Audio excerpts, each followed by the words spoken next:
বছর আমি একটি ঠিক গাছের উপরে অবস্থান করছি এবং আমার সামনে যে আমগুলো দেখতে পাচ্ছেন আমরুপালি আম এবং সেগুলো সম্পূর্ণ গাছ পাকা, যেগুলো আপনারা আশা করছি কালার দেখলে আপনারা শিওর হতে পারবেন। আমার এখানে আরও কিছু গাছ পাকা আম রয়েছে। তো সত্যি আমার কাছে ব্যাপারটা খুবই ভালো লাগছে।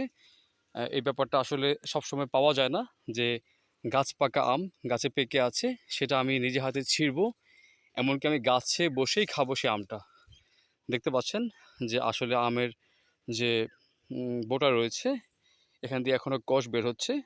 তো আমরা এই আমগুলো মূলত আসলে আমাদের যে সম্মানিত গ্রাহক হচ্ছে আম অর্ডার করেছেন, তো তাদেরকে ডেলিভারি করার জন্য বেসিক্যালি আমাদের এই আম উদ্দেশ্যগুলো পাড়া। এটাও একটি পাকা আম, আমি এটিও ছিঁড়বো এখন এখান থেকে। তো আপনাদের যাদের ফ্রেশ আমের প্রয়োজন, 100% ফরমালিন মুক্ত, কোনো প্রকার কার্বাইড মিশ্রণ করা ছাড়া, আপনারা আমাদের সলিড বিডি ফুডে আমাদেরকে নক করবেন। হোয়াটসঅ্যাপ আছে আমাদের, সেখানে নক